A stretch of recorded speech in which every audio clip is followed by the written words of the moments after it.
This is Inside the Game, where passion meets precision. Jonathan Turner, Nathan Wengler, and John Natale are your hosts, breaking down every goal, every controversy, every match that matters. From the heart of American soccer to the global stage. No fluff, just football. Weekdays at 9 a.m. live on YouTube, Roku TV, Facebook, Twitter, and all listening platforms.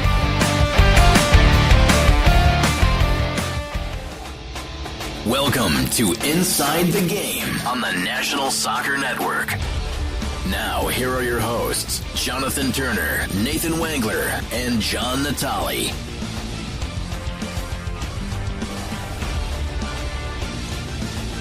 Good morning and happy Monday, episode number 96 of Inside the Game. I'm Jonathan Turner alongside Nathan Wengler and John Natale, and we are happy to have you along wherever you're watching, near and far.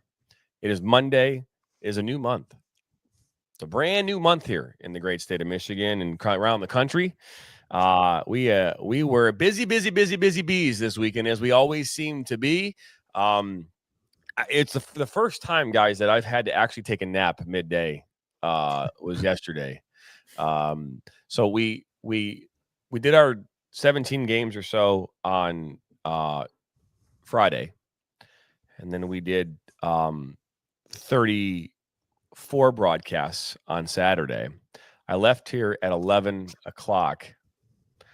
We're at 11 o'clock. I left here to go home. Actually, I was talking with you, John, as I was getting ready to hit the hay or hit the pillow, whatever you want to call it. I had to be back up here by 5 a.m. So I got here at 5 a.m. yesterday, and right around and get in here. We had State Cup finals this week. We'll get into that. It was a great weekend for soccer, by the way. It's a great weekend for soccer. And my wife comes in around 10. We're in the middle of games, and you know, we talk about this a little bit. We kind of joke around about my diabetes. It's kind of like an inside joke now, and that's an outside joke because we like to just kind of pick on me a little bit with it. And I'm not eating Wilford Brimley to sponsor the show. Maybe some Manjaro, which I took for a bit of time here last year. But anyways, I'm in my chair yesterday. I'm producing and calling a state final for MSYSA, and my wife orders bagels, and I'm like, I can't have bagels. I mean, that's rude. I haven't. It's really rude. Well, anyways, bagels are great. They are great. But I'm all for a bagel, man. I know, but they're full of carbohydrates, which for me is like true. Death. It's true. Yeah, that's true. I actually had half of one, and I just felt it in my feet. But anyways, so it goes right to my feet. But anyways, cankles. She's like, "Well, what do you want instead?" I'm like, "Well, now I have to counteract it with a big steak, big fatty steak, because fat helps fight the sugar battle in your body." So she orders me a steak from Outback Steakhouse. I eat that thing down, and right around 1 o'clock, I get really, really tired. So I went and laid down. We had this futon here in the office now. So I went and laid down and took a nap for I think 2 hours yesterday. I woke up around 4 o'clock, and right before we had nap. Yep. It was great though. It was great. It was a busy weekend for the National Soccer Network for me. But how about you guys? I know, John, you had a couple games that you called for us this weekend. Nathan, you as well. But overall, how was your weekend? Nate? No, yeah, I had 2 games. So I had the Flint one Friday night, which I didn't realize was going to explode into a scandal the way that it has. But I did that one, and then the following day, oh, goodness gracious. All right, here we go. The following day also had one as Michigan Stars that night, which was good. It was a competitive ball game. It was at the indoor arena, which is always a unique view because you're always right down on the field. Like, there's no real elevation to the Michigan Stars Center. So that was a good game. And then on Sunday, went in and kind of jumped in on the last of the baseball team. The Whitecaps were on the road. They're the best team in all of minor league baseball right now. So we're having a ball over here. And I've never had the opportunity to do any postseason ball at that level, so I'm excited for the opportunity for them to potentially clinch it here in the upcoming couple of weeks. So yeah, another busy one, but keeping at it. What's that? In the next couple of weeks? Yeah, so there's a first half and a second half because of the way minor league baseball works with promotions. So by the time the first half of the season comes to the end, we have 3 top 100 prospects in the game on our team right now. they probably won't be with us at the end of the first half. So they want to congratulate us by having a good first half, by allowing us to clinch, because in the second half, it's never a guarantee that we're going to be the same team, because half of our squad might be gone because they got promoted to Erie or Toledo or wherever else along the line. So that's how it's structured in minor league ball. Very cool. That is cool. So I'm excited. Natalie. Yeah, it was a wacky weekend. On Friday night, WPSL FC Pride Elite versus Lou Fuse. 1-0 up into the 93rd minute when FC Pride Elite got the equalizer and added time, which was absolutely amazing. We followed that up, another FC Pride Elite match, MPSL, and it was the first time that we got to see Kabiru Gafar and Palmer Alt up front, and spoke for itself, 4-0 on behalf of FC Pride Elite. And Oakland University grad Cole Thompson with the clean sheet had a phenomenal, absolutely brilliant, stunning game on Saturday night. But I'm glad that we brought this up, because on Saturday night, and JT, I was talking to you about this, we have been harping on this show for a long time. How do we improve the aesthetics of soccer? Because we know it's never going to be the NFL. It's never going to be what it is overseas. It's never going to be what it is in South America or anywhere else where it's considered the world's game. And what entertainment value needs to be brought to a soccer match overall? Well, I happen to find myself out in Peoria, Arizona for Desert Dreams FC and Arizona Arsenal. And Nate, I've never seen soccer played where half of the pitch is turf and the other pitch is an infield. Why is that? Because Peoria Sports Complex is the spring training home of the Padres and the Mariners. So there's half the infield on the inside of the pitch. That was fun. On the far corner, it was on the warning track twice. And I called it on the thing. I'm like, oh, she took a 9-iron to that because she just chopped up dirt. The ball went about 2 feet. She got all dirt. See a big puff of dirt from the warning track. Never thought in a million years I'd say that. But, and I want to get your guys' opinion on this. Through the entire match, they were playing what seemed to be the Jock Jams library out loud over the speaker. The entire match. I'm talking Salt and Pepper, Tone Loc. I mean, just everything from those early Jock Jams CDs was consistently being played. And then second, which I don't know if it fired me up, but it had me laughing almost the entire match, was the PA announcer was actually talking during the match, not Desert Dreams substitution or Arizona Arsenal substitution. Like, hey, let's give a big round of applause for so-and-so in the stands. Like he was an MC or something. And I couldn't believe it. And he would say something after a save. There was a girl who was able to do the flip throws. She did it about 4 times in the match. And he would get the crowd riled up as she did it. And then after it happened, when the ball got cleared, he would say something about it.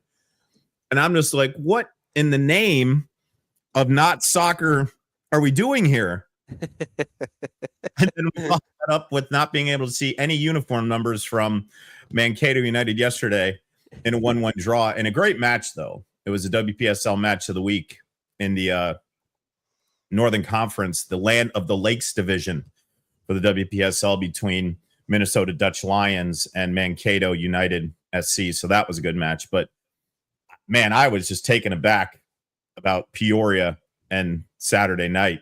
And want to get your guys' thoughts on if that's the way we go, because we had talked about it. And to me, that's not the way to go. First of all, nightmares of playing a game that has dirt on it. I've been there playing football, actually growing up. There were a few fields that is kind of like the old, wasn't that Miami where like they had the baseball field was like in the middle Oakland. of Oakland, that's what it was. Yeah, Oakland at the Coliseum.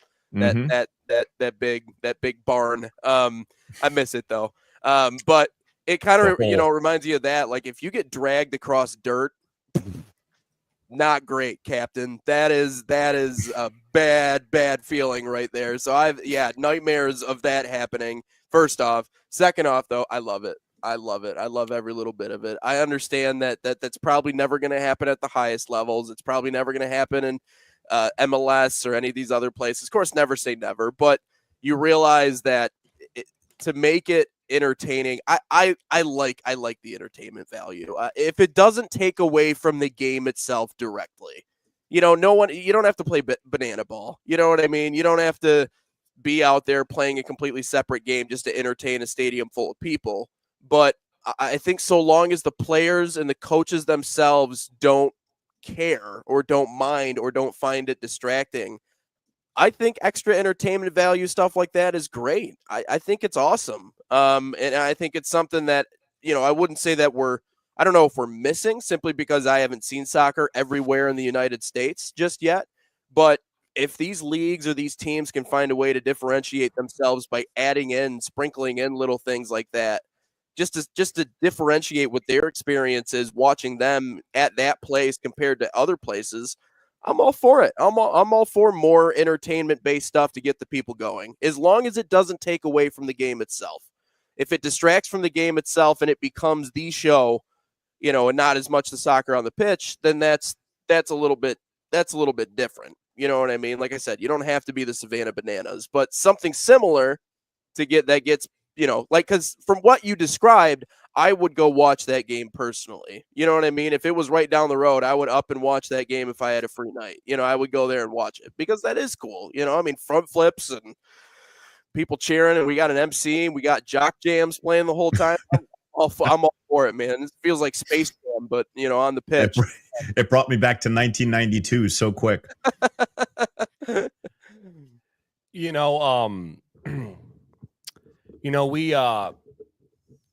We look at this game as for me, at least in my perspective now, is we look at the game. Probably I take way more for granted than I've ever done. You know what I mean? Like way more for granted. And that's obviously a byproduct of being in this environment, 110 times a week now. Right. And so when I see a field, I don't know if I even, because we see some fields now where like in the background, you see the Rocky Mountains, you're seeing some unbelievable sights as you're leading into a game. Right. And the views and the vantage points and all of these things that are just really, really cool stuff. And so, it's a very interesting, perspective from my vantage point. And, you mentioned talking about this, the teams playing in a baseball park, right? It's an historic stadium, right? In Peoria, Arizona, not to be, confused with Peoria, Illinois, or. So is that where the Arizona Fall League is then? Huh? Is that one of the sites for the Arizona Fall League, Natalie? I think it is, but I do know that it's a spring training home for the Padres and the Mariners. That's wild. Because as I'm watching the field, like I could tell it was a baseball field because I saw the dirt immediately. Yeah. And then I saw in the background, it said 410. And I'm like, what league is playing here? Oh my gosh. I got some ballers here. And then as I thought more about it, I'm like, oh yeah, it's Major League ballpark. So that makes sense. Those are the backfields, man. 385 to deep left center. But go ahead, JT. Well, it just, and again, I mean, it's like last night I called this Lou Fuse versus KC Current 2, right? And it was a friendly. They said they were playing in the Lou Fuse Athletic Complex. I mean, it was in this big stadium. I mean, I felt like I was in a college environment. So I'd have to do some more research to find out. And unfortunately for me, I don't have the luxury of really doing a ton of research. I mean, I literally went from nap time yesterday to calling a game within about 10 minutes. So it was like,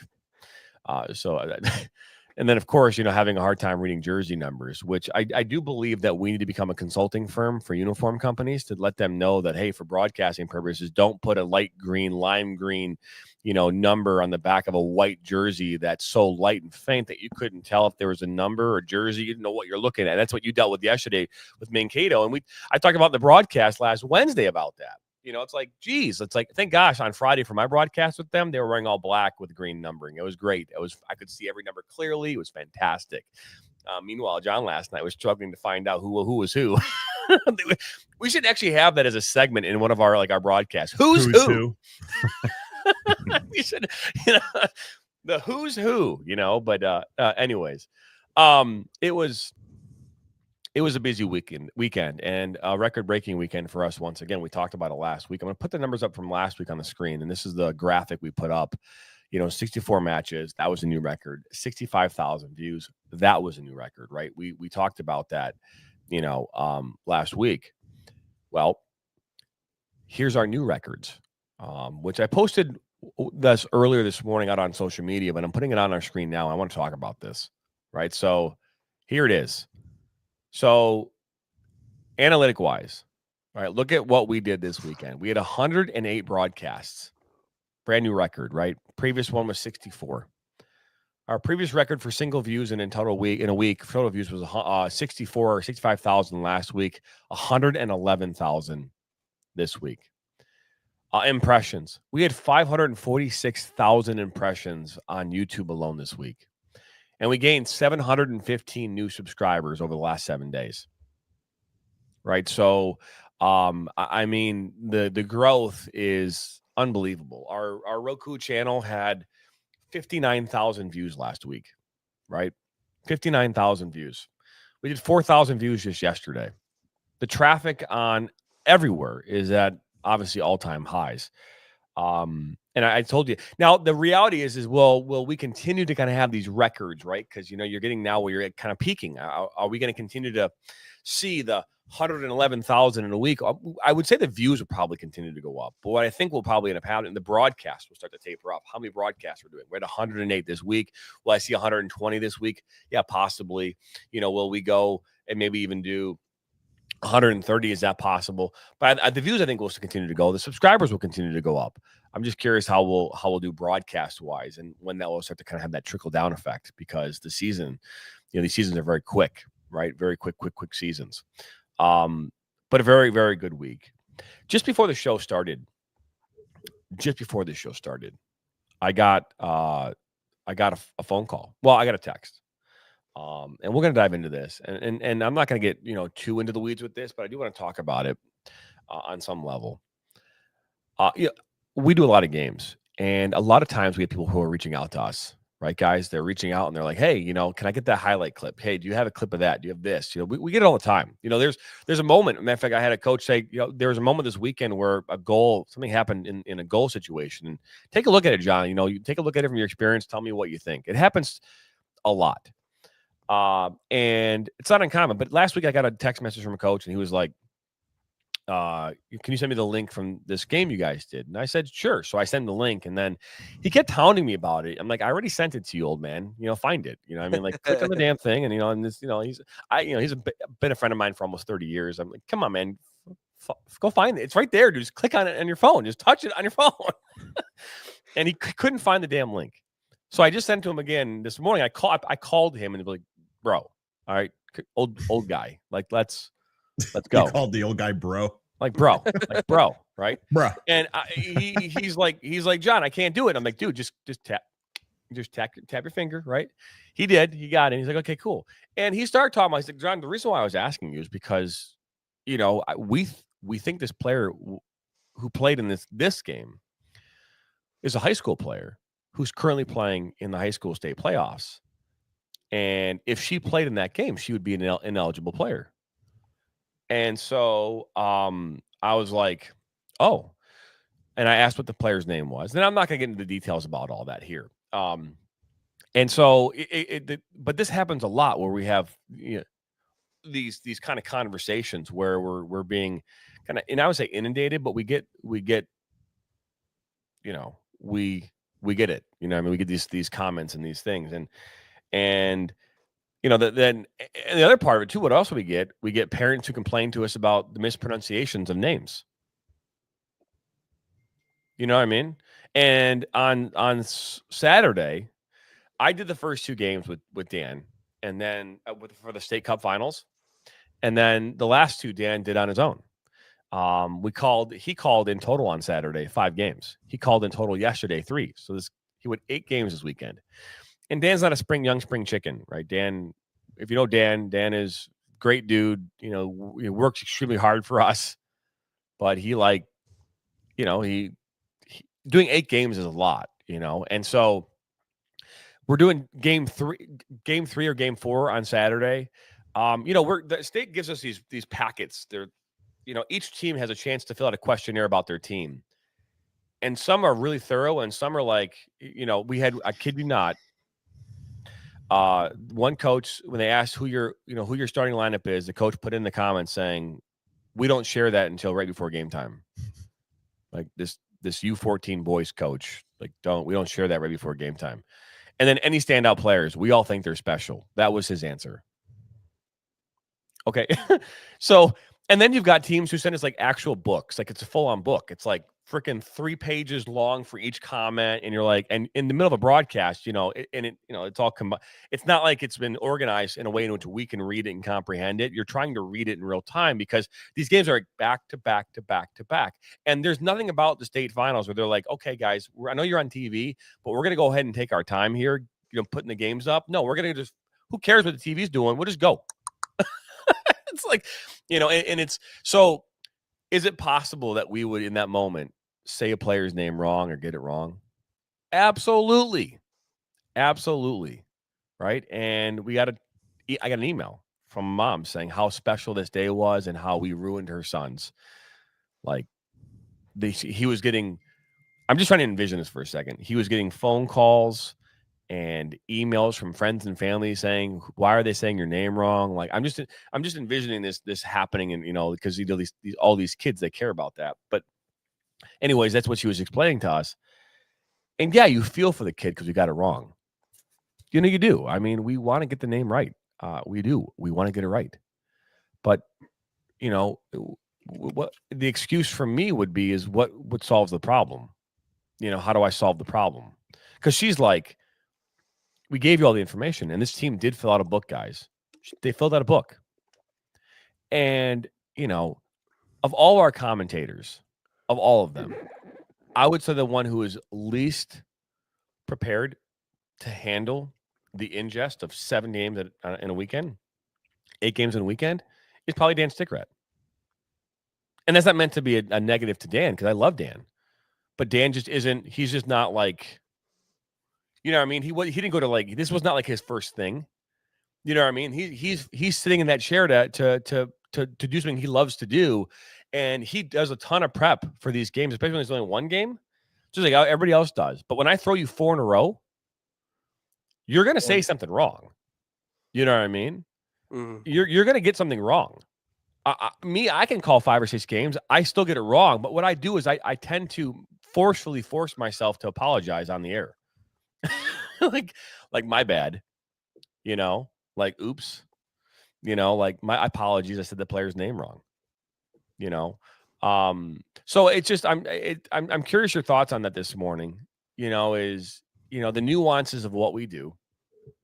We're going to have these kind of shortcomings where, one, we don't know a player's name. We get it wrong. We can't identify players on the field, right? Which is to be fair, is probably the biggest challenge. It's not so much the name, because the name is there. In most cases, there's a name, but we don't necessarily know who's there, especially a goalkeeper, right? You think about that too, because this player was actually a goalkeeper. It took me all of the first half last night to figure out who this player was in goal for KC Current 2. She was wearing the jersey 82. There's no 82 on the roster. So you're sitting here going, I don't know who this is. I have 2 listed goalies, and she was also not listed on the roster. How do we deal with this? Like, how do we as a network in our growth pass on the importance of this, to the fan base, to the audience out there, so they understand that, it's not like on purpose. It's not done with, ill will. It's legitimately could be a mistake, but also it could be because we just don't have the information. There's a combination of factors. Nate, you want to start or you want me to go? You can go ahead. I'll jump in after you. So I want to go back to yesterday and the game with Minnesota Dutch Lions and Arsenal. And I've noticed this, especially in the high school ranks and also at college too. There was a few years ago, Northern Kentucky did this. I know the University of Kentucky does this a lot. A lot of this has to do with the salesman to start off. And that's whether it's, I won't say names of particular companies, but we can kind of get an idea of who it is. But they'll come into an office, an athletic director or a GM or whatever, and say, hey, look what I've got with me. You guys are going to be the most unique team in all of soccer because you can wear this uniform. Look how cool this is. Look, it's got an Adidas badge. It's got a Nike badge. And all the other crap around it is, I mean, it's nightmarish for us. And I'm sure each one of us could go through our time for however many matches we've done and say to ourselves, man, there was this one match where they had, black letters on dark green jerseys, and there were stripes and there were dark light gray letters and everything. We have our horror stories, and one was yesterday. And so they accept that because A, it's the uniqueness of it, but also it's cheap because for them, it's on the clearance rack. So they want to get rid of it. And then they pass along to these teams. So that's number one. And second, we are only as good as the information provided to us at the end of the day. That's it.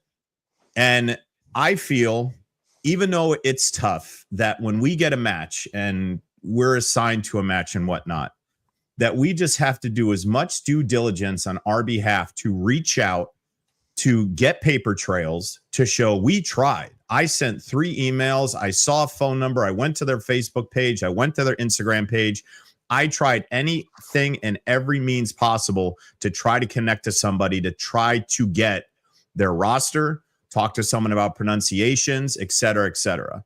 So yes, as a network, it's hard. It really depends on who's doing it. I don't think that any of us fall into that category. I think we each do our due diligence to try to find what's right and try to make it what it is. But at the same time, you can do all that work, just like what I ran into yesterday, and fall flat on your face because you have all the names, you have certain things about bios, players, all this stuff, like the book you mentioned, JT. And then when the match starts, you don't know who the hell is who. You're just blurting Mankato in the middle, shot on goal, great strike by Mankato. You hate that. You hate that as a play-by-play guy because these players, these coaches, these teams, communities even deserve that respect. But if you can't tell and you don't know, what can you do? Yes, it's going to come on you because you're that front line of defense, but you're only as good as the information you have. And if it's a sloppy uniform, that puts you at even bigger disadvantage. So I don't think it's really something we have to set up. I think that each play-by-play broadcaster has to do their diligence. Again, create that paper trail. So if it comes back to say, listen, Nathan Wangler reached out to so-and-so team on this day. He followed up with them on this day, went to their Facebook page, sent an instant messenger, went to their Instagram, sent a direct message through that, and still got nothing. So is that on us or is that on them? That's on them. That's like our protection. Create that paper trail. Create the fact that we are trying to do our jobs the best of our ability.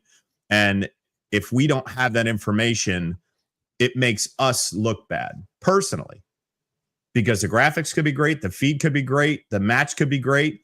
But if we're at a disadvantage because we don't have names, numbers, whatever it is, it makes us look terrible. And we're the first people to be called out on it. Yeah. It's interesting. Marcelo Rule was doing my game a couple of nights ago, and I remember he told me that replay was down, and then it was back up, and they were working on it. And I'm like, Marcelo, I'm going to be honest with you, buddy. I'm like, I think replay is the least of my concerns right now because I don't have the gas to drive the car. And the gas to drive the car is the rosters. And that's something that we can't do. We can't do our job if we don't have those. I gave you the roster for you did. But the second game on Saturday, I didn't even get 3/4 of the team.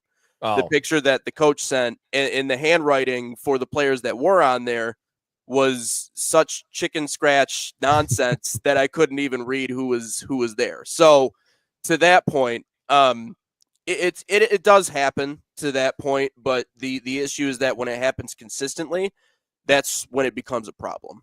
And I don't know if it has to do with necessarily our system of acquiring that information. But here's what I'll say. I don't blame the parents at all.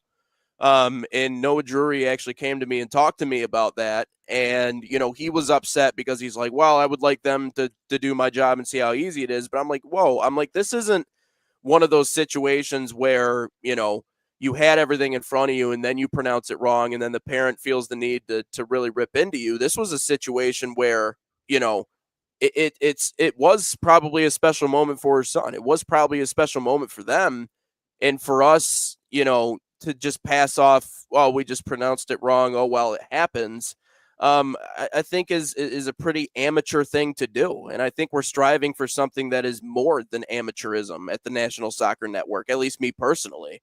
So I think that, but there's a lot of reasons why it happens. I'm not saying it's completely our fault. I think sometimes the system that plays into it, we could certainly afford to have a better one. I think it comes down to, obviously, we have a lot of games, so sometimes you don't know until last second exactly what teams you're going to do. But the other side of it is, as well, is, again, the coaches, in the organizations and getting that information to us. And you can only do so much if you're not there, and I realize that our model dictates that we're not and that we can do all these games remotely. And that's great because that allows us the opportunity, as we've always said, to do more. And that seems like in a lot of ways the goal. But if you're not there, listen, there are some people that require prompting. There are some people that require a shove. There are some people that you need to get up in front of them and go, I need your information and I need it now. Not at kick, not in the first period or the first half, no, I need it now. And that was the issue that sometimes we run into, because when I'll just give you an example, right? So Friday, didn't get them. And again, this isn't completely on us. This is it's about the process. It's about the chain of communication that sometimes can be broken in a lot of these games. You don't get them until right as the game kicks off and it's in text message form. So that's different, and the numbers are all out of line. So I have to dig through my text messages and make sure I have it up in front of me. The thing that bothers me the most, Natalia, and you were just mentioning it, calling it in the way of, this team has it, this team has it, not being able to identify who scored a goal. Like, that sucks. Who made the save? Happened yesterday. Happened yesterday. Sucks because it makes me look like an amateur, and I'm not an amateur. You know what I mean? I do this job professionally. So that really blows, and so, I didn't get those right until game time. Again, I'm not pointing fingers at anybody. I'm just saying that happened. And then coming up on the game on Saturday, credit to the Michigan Stars. They actually got me their stuff in a timely manner. Now, mind you, it didn't give me much time to actually do bios or research on any of the players. It is what it is. It happens. But then the opposing coach, not only did I get a picture of 7 names. If you'll realize, on a soccer team, there are more than 7 players, generally speaking. So I got 7 names. Half of them had numbers, and the ones that did have numbers, their names were written in such a way that I couldn't even read them. And then I'm trying to picture what would happen if I was playing, right? If I was playing and I made an amazing goal, or if I made an amazing save, or even in the sports that I did play, if I hit a home run, or if I made a diving catch, or if I struck out the side and someone went, Nate Wagner or Nate Wrangler, it would piss me off, boys. It would piss me off, because it's someone somewhere along the way did not do their due diligence. We didn't get the information in a timely manner, which meant our broadcasters were in a tough spot, which means they did everything they could to try and execute the way they thought they needed to make that product what it is, but they couldn't, because they didn't have the information they needed. And so I think this is something that obviously we continue to refine and continue to change, because in my personal opinion, and I don't mean this in any snarky way, but replays, fancy special effects, all that stuff, I don't give a shit. If I don't have the information I need to be able to identify who's on the field and when, then everything else in that product suffers. So there are things that need to be worked on, but I do think that is a very, very, very frustrating element of some of the games that we've run into and some of the games we've had to cover. JT, what leagues are mandatory to stream? I think all of them. All of them are. It's mandatory for them. Yeah, I think Midwest Premier League does not make it mandatory. I think they're one of the few. I mean, WPSL is fining teams like $500 a game for not streaming. Yeah, I know the MPSL is the same way. Yeah, I mean, and again, I mean, which I think is bad. I think it's bad for business. I think it's What blows my mind, though, like really quickly. Sorry, I know you guys got a point to get to. I'm watching this video of Papista. I'm forgetting what his first name is. The head man for the Flint City Bucks. Costa. Yeah, there we go. He's on the news, and he's talking about how they're scrimmaging this U23 team from Mexico, and they're excited for the community, and there's all this hype and all this build up for the game, but to really dress yourself up as a great professional option to watch what could be a gateway to professional soccer, like some of these fine details are not hammered down. That's so frustrating. It is so unbelievably frustrating. I don't know. Like, not that they're charading around as a gateway to professional, because they're not. I mean, clearly they've produced players, but maybe that's just me. I don't know. I feel like they would maybe hold themselves to a higher standard when it comes to getting the people the info they need. Well, Flint City does a great job with information. We have spreadsheets. I mean, we don't typically not have that. I know that. I think if there was anything as far as chaos this weekend, and that's going to be falling on us too, because the information is typically flowing to me, and then I then flow it out, or we send it out. So that would be like the So if you didn't get anything, for example, if you're doing Flint this weekend and you didn't get it, that'd be on me. That wouldn't be on Flint, but or on NSN. But as far as, I mean, there's USL League 2, for example, their website, they have the full lineups, the full 18 on USL 2 and USLW 60 minutes prior to the game. Right, they are required. And they don't do it, they get fined. So these teams all do it, and you'll see you'll actually see the name, the players' names. You'll see they're positioning on the field too. They actually show like their formation, kind of thing. It's pretty cool. So you just have to go to USL 2 to find that. Look under match details, and you'll see it usually within an hour before the game, but especially within a couple minutes of the game starting. So you would have that information. With like the League for Clubs and with the WPSL, there's Squatty. Now Squatty is only as good as who's updating it, which again, if you think about these teams, I mean, every single one of these teams, we'll take out the top achievers, right? We'll take out now granted the Flint City Bucks are not in the WPSL, but I will say teams like Chattanooga FC, FC Tucson, like these teams who take it extremely seriously, that actually probably once upon a time were in a much higher league, have taken this thing and they have ownership of this process, and they command a certain return and accept expectations. The vast majority of teams aren't fitting in that. We're talking to teams that the coach is the charge of streaming. He's also in charge of scheduling. I mean, they're wearing like 17 hats. So in that environment, something's going to fall through the cracks. And so I don't for one second think that this is a team problem. This is we talk about all the time. This is a problem associated with so much of these teams just popping up. I mean, if you cut the teams in this country to half, that means that there'd be more people to support the teams that are currently playing. And right now you don't have it. I mean, we have teams going, I want to stream tonight, but I don't have a camera. So they're asking their opponent if they could do it. Right? I mean, that doesn't seem right. I mean, it's great that they're doing that. That doesn't seem right. I don't. The environment is so fragmented. It's so clustered. It's so just massive. And everybody wants a piece of it. But what's the piece that they're going to get? Why are we all playing soccer, West Premier League and the UPSL and what do we NPSL? What are these teams getting out of it? I'm curious. And then more importantly, what is this thing that all these teams are hung up on it being on their own channel? Like, oh my God, we have to have our game on our YouTube channel. We have to. Why?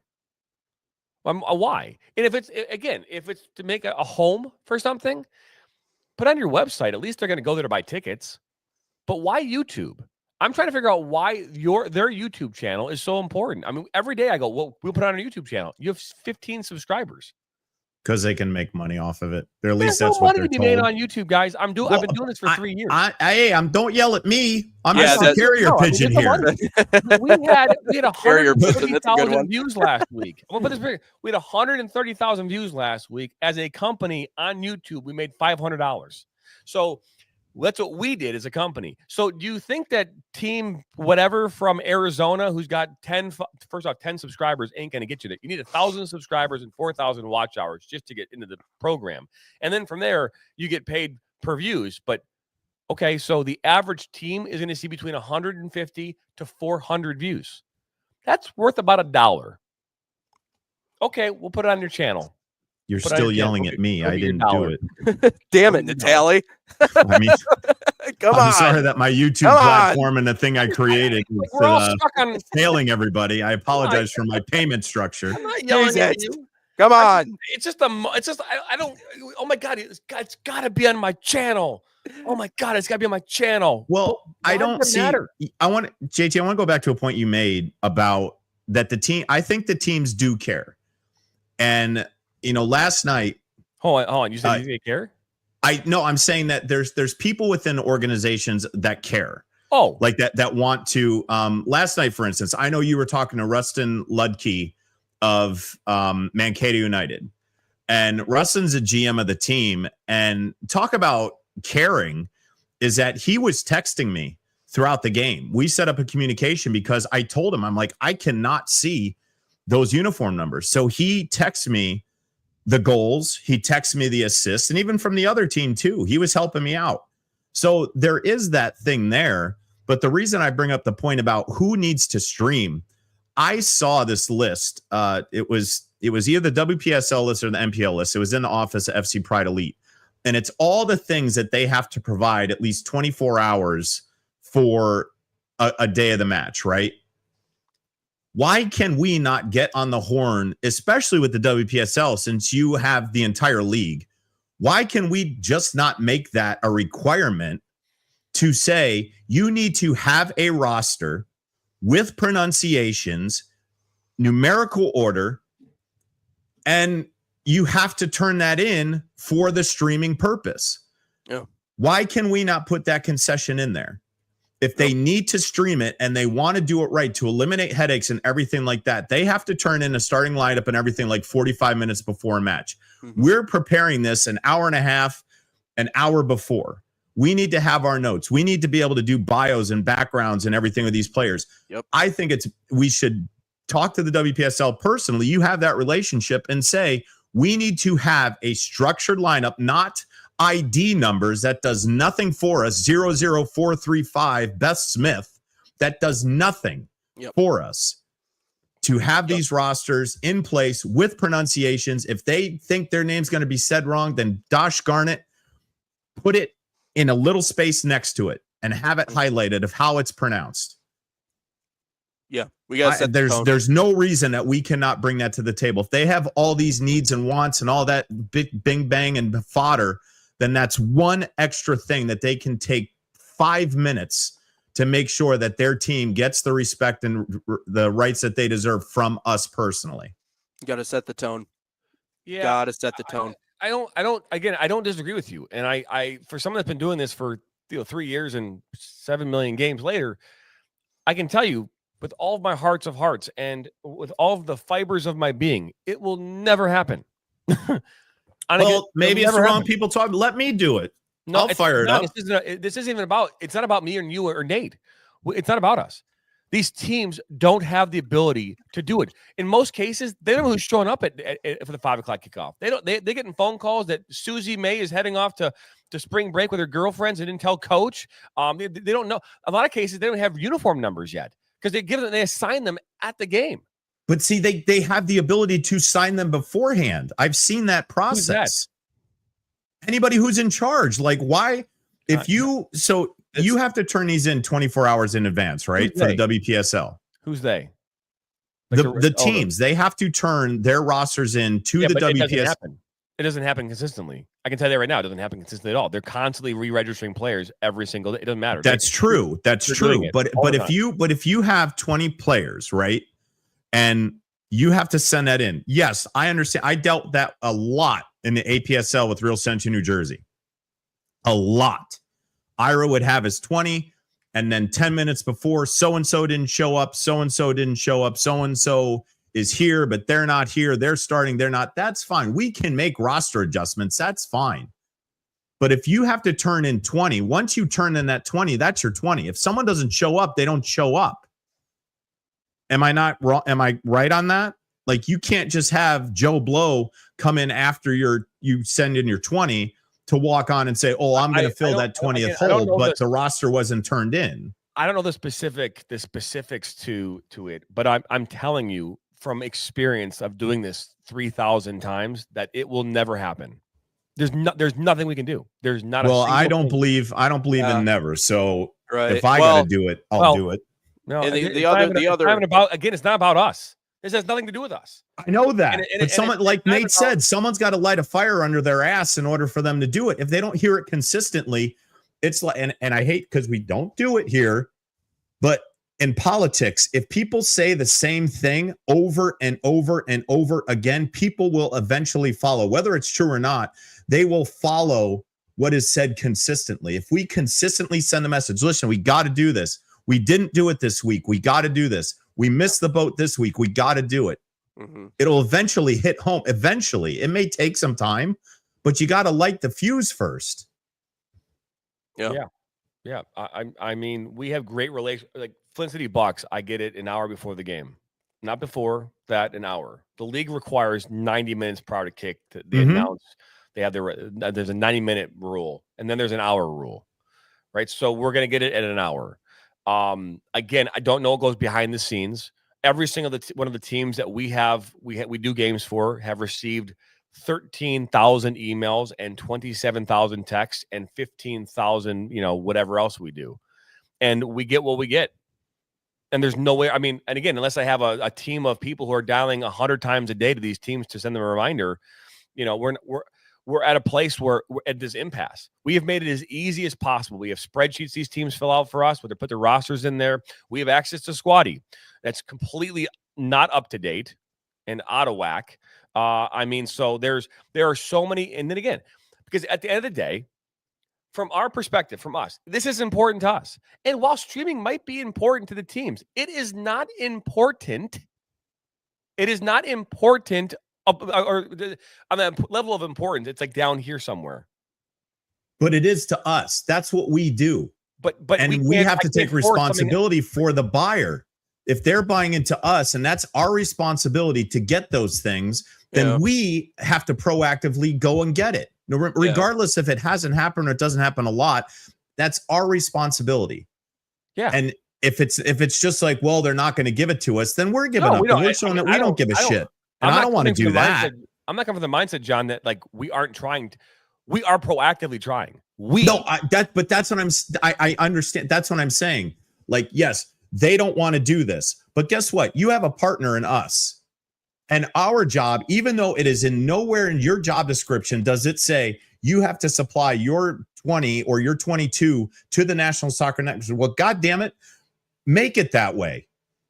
Because we are a partner of them. So we're doing everything that they're asking us to do by getting these streams up, by putting on a platform, by promoting them, doing all these things. We're doing everything because that's in our job description. And we're still taking concessions. If the WPSL called you tomorrow, JT, because they're your client, and they said, we need you to do this in 5 minutes, you would have it done and you would have it presented to them either via a Google Meets call or whatever. There's no reason that we can't go to them and say, hey, in order to help us out because we're doing this, this is what we need from you. It's not hard. And again, it's just that constant message to get that. Now you guys got me all fired up at I don't think you're 9:50. I don't think that you're coming at this in the way that. First off, I totally agree with you. And I don't think you're coming at this in the way as if like somehow that's not being done. And again, I could have 100 commentators all trying to do this, but at the end of the day, for somebody that's been on the ground, been texting, have great relationships with a ton of these teams, who even like the Michigan Stars, for example, when I asked Angelo Grillo on Friday for his roster, he sent it to me immediately in a text down the line, boom, boom, boom, boom. Right. Our camera. Who was he a coach of? Who was it? The Stars? Was Michigan Stars. Yeah. Oh, so okay. I then again does a great. He's very passionate. He is very much involved in this process. Okay. And then I go to a team like FC Tucson, who's also very much involved in this process. Very much involved. I then get to another team who doesn't know, how to tie a shoe, and they're not responding to me. They're unresponsive. So there's so many varying degrees. We train our camera operators to walk down to the field and actually take pictures of rosters. But to be fair, there is what was I going to say? There is a lot of not chaos, but there is like a lot of apps now where they're not even bringing a roster to the field. It's on the app. You know what I mean? So it's like, so it's a very, very interesting thing. And John, I love it, man. And I again, if I said go call every team in the country, which you can most certainly do, and experience it for yourself, because the level of passion you have right now, and maybe even on some level frustration / anger towards the fact that coaches and teams aren't providing us this information. Yeah. Hitting your head against the wall after making your 10th phone call when they tell you, I don't give a shit. But see, that's where I have the issue in, because we started off this conversation with a parent complaining that their child's name wasn't said right. And that is what we do. Yes, you are in charge. Everything that happens in the studio in Shelby Township, as Nate's in Grand Rapids, I'm in Indianapolis, everything evolves around there. So the streaming, getting the feed up, everything like that. But when it comes to the broadcast, when it comes to the actual nitty gritty of it, Nit's right. Who gives a shit about the graphics and the replay and everything like that? If I can't get a beautiful goal from a player who's looking to get into college or looking to get to that next level to move up to USL2 or the USLW League or whatever it is, if I can't give them that highlight, I fail them. That's a failure on me. Yeah. And whether the reason behind it, because I didn't get a roster or anything like that, fine. It doesn't, the excuse is whatever the excuse is, but it still falls on me. It still falls in my lap. And that discourages me, because the badge I wear on my chest is National Soccer Network, not the John Natale School of Broadcasting. It's not. Yeah. Right. And I don't want to put a bad reputation on us because some other team effed up and we have to bear the brunt of that. I'm not good with that. I'm not good with that at all. And providing the most basic of information is not going above and beyond. And I'm not going to take it as an excuse, because it's a time management issue. It's a time management and a priority issue. What are your priorities? If your priority is not getting a roster to us in time, or at least more importantly, getting it to the broadcaster in time, then that's not a priority. Fine. Then deal with the product you're going to get. That's fine. No, these teams, the teams that don't give us information, do not bitch about us not having information. I've never gotten that from a team. Like, ever. I've never gotten a team going, well, why didn't, no, now we've gotten it from fans because like, why do you have anything? But our viewers, but like the team itself who doesn't provide me with anything, they don't typically bitch to me. Now, in regards to this thing that happened this weekend, we were given a bunch of information. We just couldn't identify the player. And that could have been for a number of reasons. It could have been, tired, too many games happening, whatever. There could be a million reasons as to why that one thing didn't happen and whatever. Right. Those you take your punches for. But when it comes to like the teams that don't provide us stuff, they don't bitch. I can tell you right now, they don't bitch and complain. They have nothing to bitch about. And I even tell them that, like, just so you know, my commentators have nothing. They're going to sit there and talk on the air for nothing. So as long as you're okay with that, it is what it is. Mm-hmm. But I'm telling you that the only thing these teams care about is making sure a game happens. The rest of it is a bonus. It's a bonus. But it's a bonus for them, but it's still our job. Yeah, it takes away from the product. I get, okay, I mean, you say it's a bonus for them, it's your job. I mean, yes, I can appreciate that, but if they don't provide us the information, there's nothing we can do about it. I understand, but what the point that's being missed here is that we're working for you. We are employed under you, and as these players and these coaches and these teams, they get recognition. If they don't give a shit, they don't give a shit. But you know what? I give a shit about my job. I want to put a reel together. I want to put together a stellar reel to send off to a USL championship team or an MLS team with the calls I make on a National Soccer Network. You don't think that would put a good feather in your cap to say John Natale went on to do the Portland Timbers? He's now the play-by-play guy for the Portland Timbers. It just but if I fail because I'm like, oh, striking goal by Michigan Dutch Lion, that sucks. I wouldn't put that on a reel. Well, I would. No I way. Not. I mean, no matter how good, like they're not going to be. Well, he improvised really well because he didn't have the roster. Minnesota Dutch Lions didn't provide him with that. Portland's not going to do that. They're going to go next. Yeah. I think it all circles back to it. I remember getting this piece of advice early in my career. It was in the moment. I was like, wow, that's really dry, and that doesn't make a whole lot of sense when he said it to me. Sean Mernon, he was the former voice of the Bowling Green Hot Rods. He goes, if you want to get into this job, he goes, if you want to stick around in this job, he goes, I need you to know one thing. Because no one gives a shit. No one gives a shit. He goes, you are a extension of PR. And he goes, anything that you put into it, if you make it sound exceptional, if you paint the picture, if you tell the stories, that's good. That's on you. But in a lot of cases, no one cares. And it's because of what it kind of goes back to what JT was talking about. The point is to just get it up and get it on. Anything else outside of that, I know a lot of these teams, it could be, don't really care. And I hear your frustration, John Natale. That's what I'm getting at too, is that, again, something as little as a sheet with numbers and names on it. In order, by the way. In order. Difference. Yeah. But even if it's not in order. No, in order is so much better. No. It is. But see, here's the thing. If you give me a roster an hour before with the starting 11 and the numbers are shit, I will take 10 minutes to put them in order. I can do that. I can't do that 3 minutes beforehand. Or as the game is being played. Yeah. Yep. So good grimy, it's Monday and now I'm like this. Hell. Yeah. No, I sense. Was this intentional, JT? Christ. Yep. I sense it. Again, first off, I appreciate both of you and your passion in this regard. And maybe the word caring is not the right word because they probably do care, but they don't have the ability to deal with it. And that's probably what it comes down to. But again, first things first, we when it comes to our personal development, okay, what I can tell you is that in the environment that we currently work in, this environment, which is the where you have to pivot quickly, right? Where a game might not happen, I'm moving into another game, right? Where, there's so many moving pieces and components. Those challenging environments are going to make you more well-suited for that phone call with Portland Thorns that you'll ever, I'm talking about that you're more well-suited now because you've been dealing with the unexpected and the challenges and things being tossed at you and you being able to handle that in real time. Those are all things that when it comes to, when it comes to development, they'll love it. That's great, Rustin. That's a great comment right there. Every team's my, GM should have to do play-by-play for a game. Think of the standpoint of refereeing. United right there. But think of the standpoint of refereeing, right? How many coaches know the rules? Mm-hmm. They don't know the rules, and they don't know what it's like to be a referee. If they were a referee for a year, they would all know what it's like to be a referee. But to walk in another man's shoes is how you learn, but you have to do it first. Believe you me, we are trying to solve this problem. I'm just saying that in its entirety, it is not something that will be solved.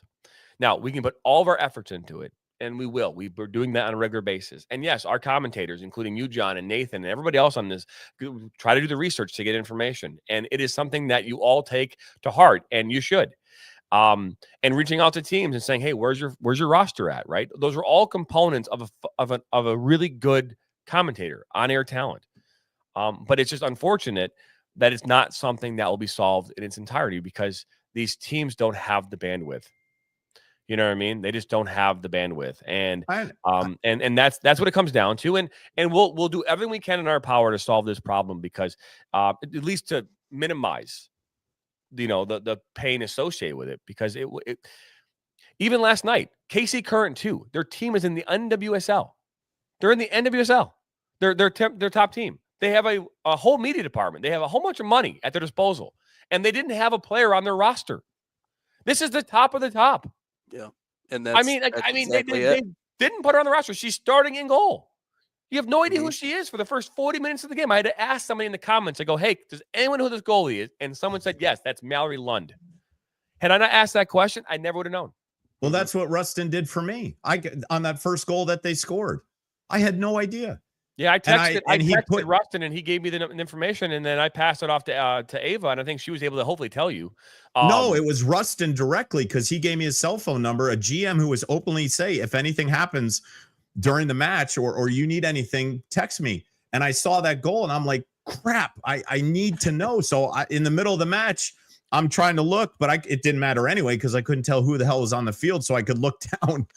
And I text him, and then he tells me the goal. He tells me the assist, and it's like, that's perfect. I'm 100. Trust me, as a PA announcer, you guys have dealt with it. Getting those last second things, and Nate, I know you've done this 1,000 times. JT, you're sitting, you're doing a game, whatever, play-by-play, PA announcing, whatever, and then the sales team comes and goes, "Here you go, read this right now." And it's chicken scratch, something they wrote, and you're like, oh boy, that's fun. We deal with that all the time. But the controllables that we can do, this is our job. If a team's not responding, it is my responsibility to get them to respond. I don't care how I do it. I have to get them to respond, because then my performance suffers, the players suffer, the coaches suffer, the team suffers, the community suffers, just like all those complaints we're getting. And I'm not going to play the blame game, even though if they piss me off to a point like they have now at 10:02 on Monday. We don't get a lot of complaints. I think that's important. We don't get a lot of complaints. But I'm saying when they come in, it's never directed at the team. It's directed at us. So I can say, well, this person did that. This person is, like you said with Noah, Nate, how he said, well, I'd like to see a parent say, no, bull crap.